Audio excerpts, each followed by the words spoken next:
Hi everyone.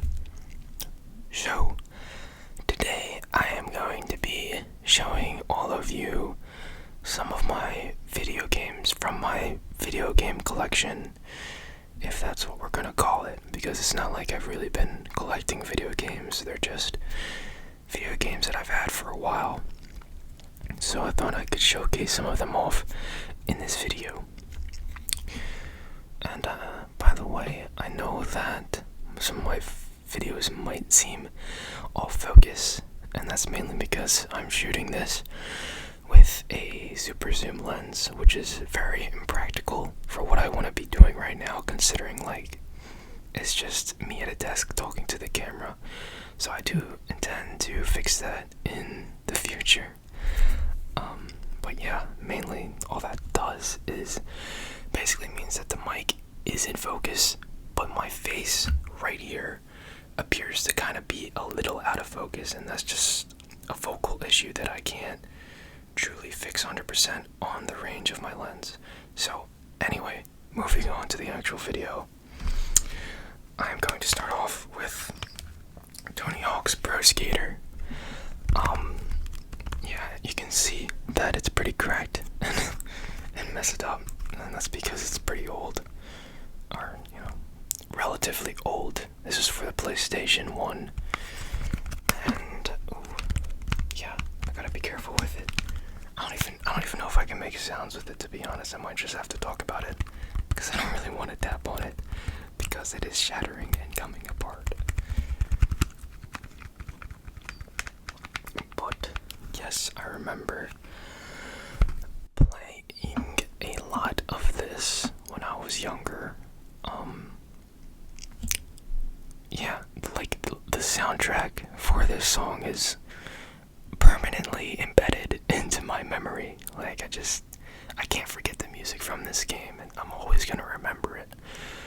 And yeah, I'm not even really into skateboarding, to be honest, but I just thought this game was so cool. It was like one of the first games that I really got on the PlayStation 1. And I remember when I used to play it, I wasn't even always sure what the objective of the actual game really was. I just remember kind of skating around and doing tricks, and yeah, that was enough to keep me content. Damn. Yeah. It's really old. I'm surprised I found this. Like, a lot of these older games are just kind of sitting down in my basement, and I brought them up and I tried to clean them up as best as I could. And yeah, this is the result, even though it's kind of cracked. So yeah. And do keep in mind, I'm just going to be talking about console games for this video. Like, I do have other gaming systems and, other retro gaming systems actually, but I'm not going to necessarily talk about that. Just these disc games. Just disc games. So next, I got the SpiderMan game. The SpiderMan game for the PlayStation 1.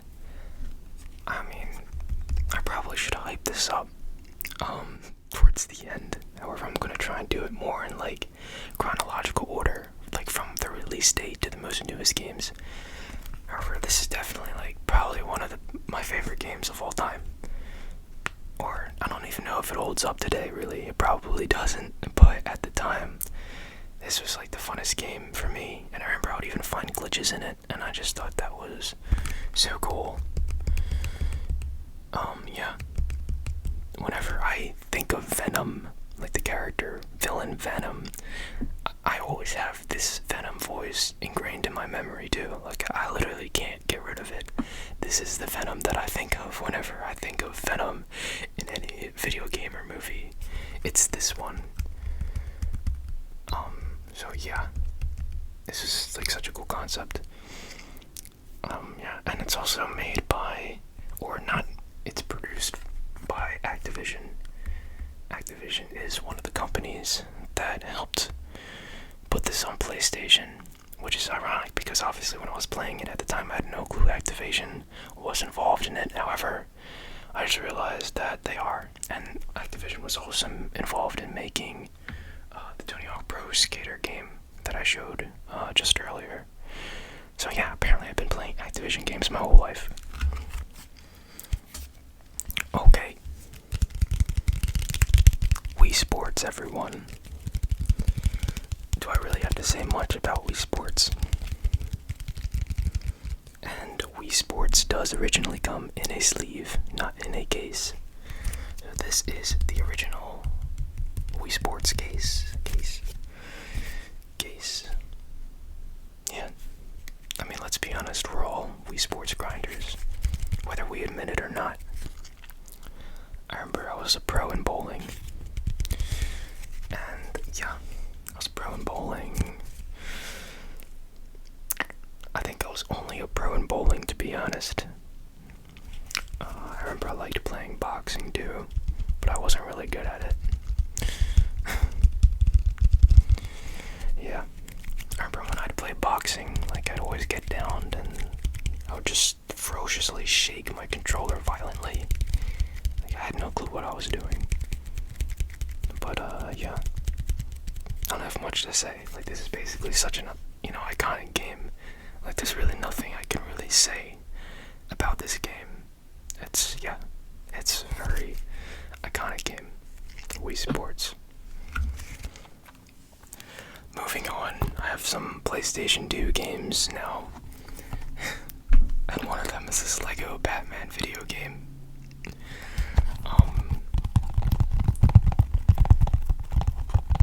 I know this might seem silly, but I remember playing this a lot.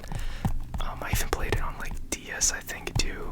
But I just thought this was so cool because not only was I into Batman, I remember I played all the Arkham Asylum games, and I was really into the Arkham Asylum or Batman, I forget what it's called, Arkham Knight games. I remember playing that, and I thought that was super cool. However, when I was even younger, I played, well, I forget if I was younger, I honestly forget, but I do remember enjoying these Lego Batman games, and also the Lego Star Wars games, which I remember playing those on Game Boy. But these, I think I actually got this on console, and I remember playing it a lot and enjoying it. Now, I don't know if it holds up well today, but I know that Lego games they were all over the place. They were super popular and very enjoyable. Just the building mechanics in it. It was a super fun and satisfying game.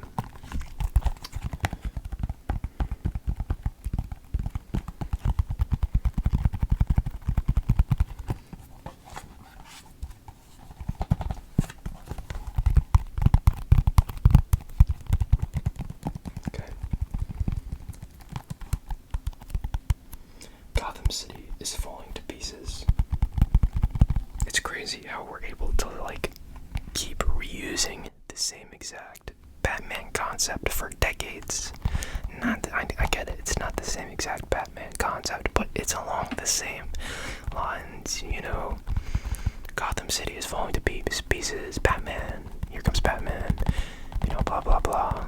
For decades of comics and movies and cinema and games, and people still love Batman. It's amazing. And not just for Batman, I guess you could say that for other, universes and superheroes in general. But still, I just find that interesting. Midnight Club 3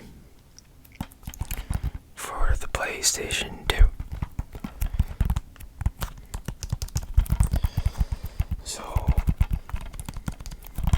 this was a pretty special game for me, mainly because it was one of the first games that introduced me to open world gaming. Because when I was younger, I actually didn't play GTA games.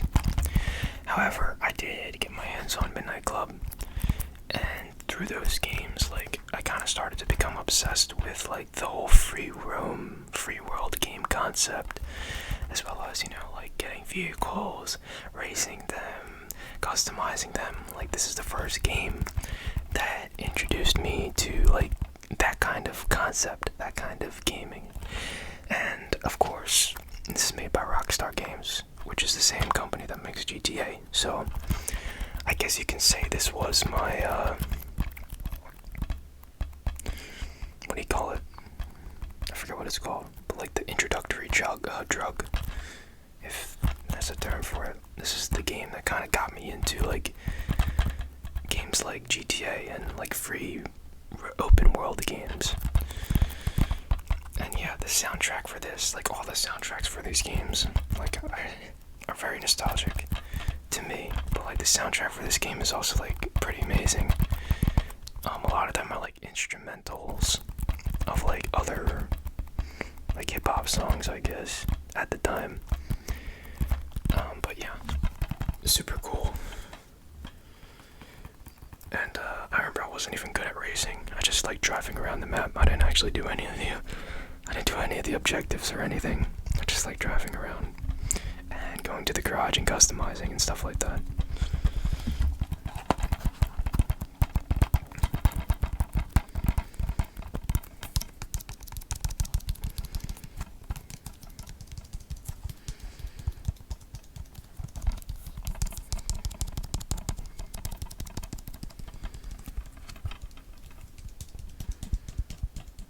Midnight Club 3. The Midnight Club is back and bigger than ever. Take on the streets, tough its competitors. Oh wait, where does it take place? Through the living cities of Detroit, San Diego, Atlanta, and now Tokyo. Yeah, I also thought it was cool. I always thought like it was cool, like open world games being based upon like real cities. So that's like pretty cool. I always thought it was cool, like in the GTA games, how like it was based off of real structures and streets and monuments, and like they would change the names of things so they can like get away with it. And I thought that was cool. And here we have a Thrillville game. This is kind of a vague one, but it's personal to me because I really enjoyed this. And probably people might have mixed views on this game. Thrillville Off the Rails, that's what it is officially called. And basically it's like an engineering paradise. You basically just design all these crazy roller coasters, and you have a budget, and they have to do certain things, and there's different kinds of rides that you can set up. You basically just build your own theme park. And I thought this was like a super cool game. It wasn't really the best made game, unfortunately. Oh wow, LucasArts. But yeah, it was still a fun, enjoyable game. I remember, besides like the architectural engineering side of the video game, like you can also like, you had to raise the satisfaction of the people who came to the parks. I remember like there's a dynamic where you had to like try and make people become friends with one another, and like you had to try and make people fall in love and stuff like that. And I remember I'd always try to make people fall in love. Oh yeah, there's like a little thing on the back of people like talking. So yeah, that was a dynamic in the game. I try to make people fall in love, but I can never do it. And yeah, and like I forget if there was like a system in this game where you earned money, like in-game money. I completely forget, and honestly I didn't care because I just liked building the roller coasters. So yeah. Alright, this is the second to last game, which is Minecraft for the Xbox. This is the Xbox One edition. I did have a whole bunch of Xbox 360 games. However, I actually sold my Xbox 360 like a few years ago. And I sold it with all of the games on it too. It was a big bundle, and I sold it all on eBay. So yeah, because I was going on like a gaming hiatus, like I just wanted to take a break from it all. And then eventually, like a year later or 2 years later, I bought the Xbox One, and I bought it, a few games back. So yeah, Minecraft. Do I have to say much about this game? I don't think I do. There's literally nothing I can tell you about this game that you don't already know. It's Minecraft. Yeah, I was there since the beginning. Now, this is the Xbox 1 edition. However, I remember, now the game is super big and expansive, but before, it was actually very simplistic. I remember before there was even creative mode. I just remember, trying to build on survival, and, that was it. Survival mode with 1 biome, I think, and, cows and chickens and pigs and dogs, something like that. It was a very simplistic game. I also have it on PC, too, and I like it on PC a lot better because you can do a lot of more things like mods, and you can buy adventure maps. I always loved playing adventure maps, and I always wanted to record myself playing games too. I would constantly stream. I used to have Twitch. I used to record myself play the video games and edit it. However, that didn't really go anywhere, but it was still fun, And for the last game, I have Call of Duty Black Ops 2. Right now, this is actually the only Black Ops game that I have on disc right now. But yeah, this was the game. I actually wasn't really into first-person shooters that much. However, I finally got Black Ops 2, and this was my favorite game for a while. I made so many videos of me playing this game with my friends. It was such an amazing game, and yeah, this game got me into the whole Black Ops franchise, not necessarily Call of Duty, because I remember after this game, wow, it is very windy.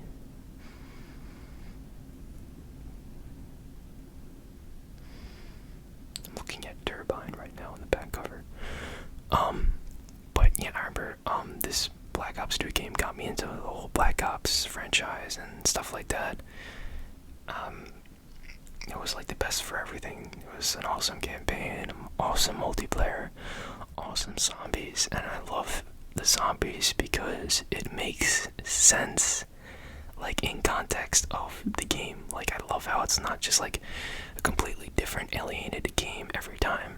The zombie storyline and the campaign too actually have correlation with previous Call of Duty installments. So I just really like that, not only in video games but also in television series and stuff like that, which is why I'm not really a big fan of those reality television shows where it's just some new event each day and then it just gets resolved at the end, leading up to another episode where they just have a completely new thing happen the other day that's totally unrelated to the previous day.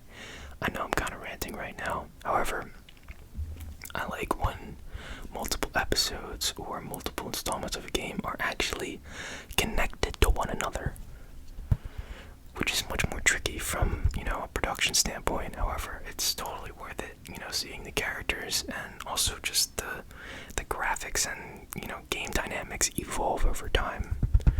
Yeah, I love it. And, yeah, I actually sold the original Xbox 360 version with my Xbox, and then, Xbox One came out and they said, oh, we have cross-compatibility, and I was like, wow, are you kidding me? I just sold my Black Ops 2 for 360, I can't believe that. But yeah, that's all I got. At least that's all I want to show you right now. I do have other stuff, which remains confidential right now, for no reason, just because I only wanted to showcase 8 games today.